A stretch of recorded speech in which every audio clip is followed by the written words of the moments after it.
Little Kitty Big City-spillet om en liten kattepus nå endelig ute, og dette har jeg ventet på. Dette et spill jeg først fikk vite om av rene skjære tilfeldigheter, ettersom jeg kom til å snuble over det på Steam en stund tilbake. Og som den katteelskeren jeg så det ingen tvil om at jeg ble øyeblikkelig interessert i dette spillet.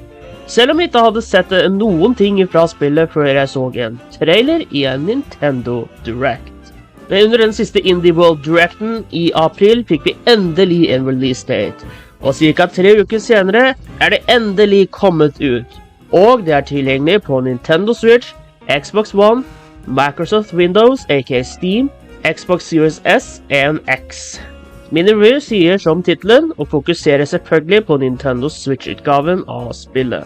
Du spiller som en liten svart og gossig navnløs liten pus, som kommer bort fra hjemmet sitt etter at den faller ned fra balkongen, etter en definitivt ganske god kattesøvn.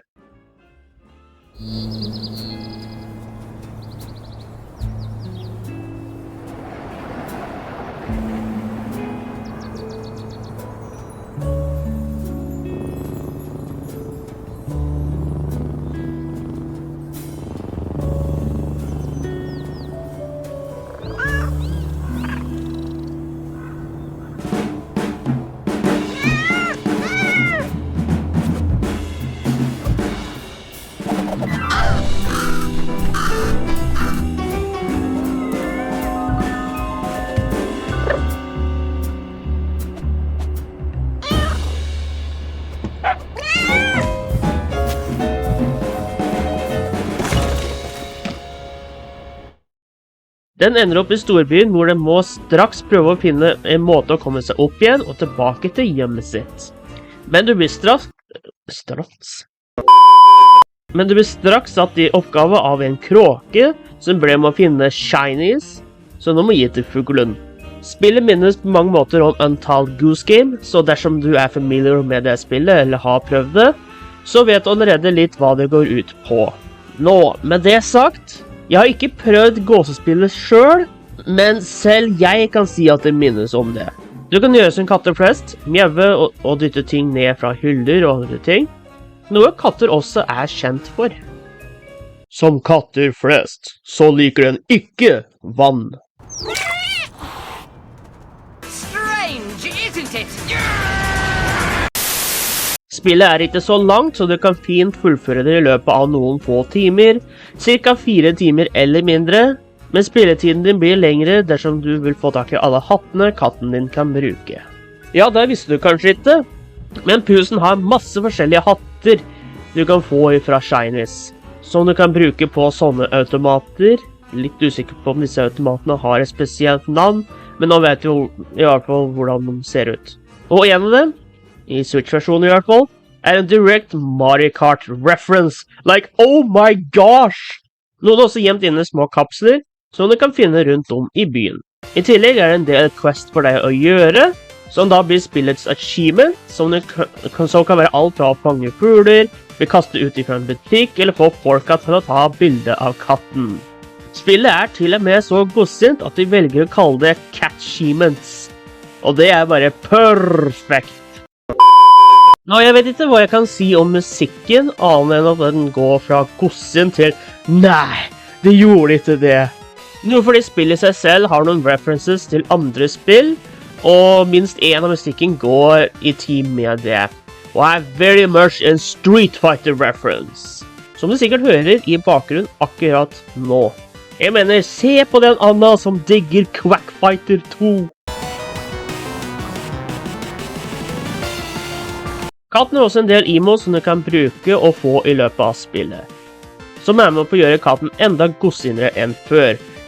Til og med alle lydene katten lager musikk i mine ører, enten det et lite mjau, eller den lille prr-lyden den lager. Men dere er usikker på hvordan dette tar seg opp med andre kattespill, som for eksempel Stray, som kom ut i 2022, som et annet kattespill du burde prøve. Så jeg vil si at Little Kitty Big City like bra som den, selv om vi ikke burde compare Little Kitty Big City med et spill som Stray, siden de ganske forskjellige. Dette kanskje også den mest gossende protagonisten vi har hatt Ja, enda mer godsinn enn katten fra Stray. Men med det sagt så er det ikke alt som er perfekt.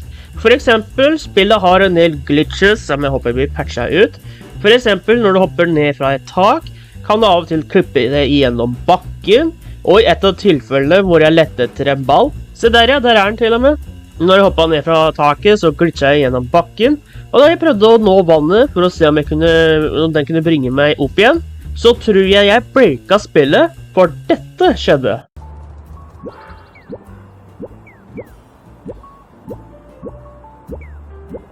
I dette tilfellet måtte jeg close spillet helt, siden hverken pauseknappen eller noe annet enn mjauing og kamera funka. Du kan også gli ned i en stolpe, og dette kan skje.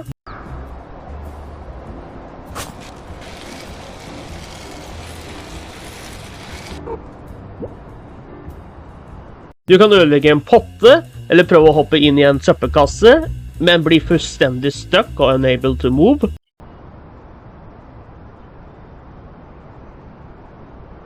Du kan bli stuck i et gjerde.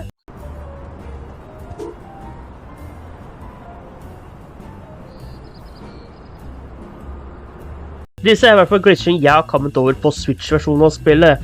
Jeg vet ikke om eller hvor mange av disse kan forekomme i andre versjoner av spillet, men jeg dømmer spillet basert på hvordan det blir gitt til oss på Nintendo Switch. Menneskene i spillet er... Oh my gosh! They have no face! Dette er virkelig et spill for alle indiespill og katteelskere. Og hvis du ikke allerede liker katter, så kommer dette spillet til å gjøre det. Ja, men det er garantert.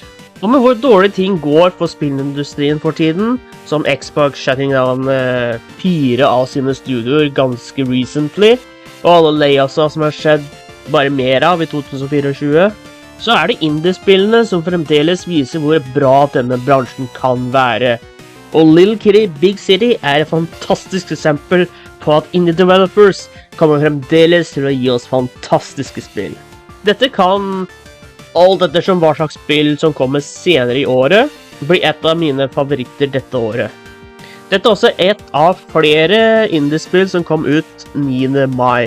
Gi spillet en sjanse, for dette er verdt hver eneste minutt. Highly recommended.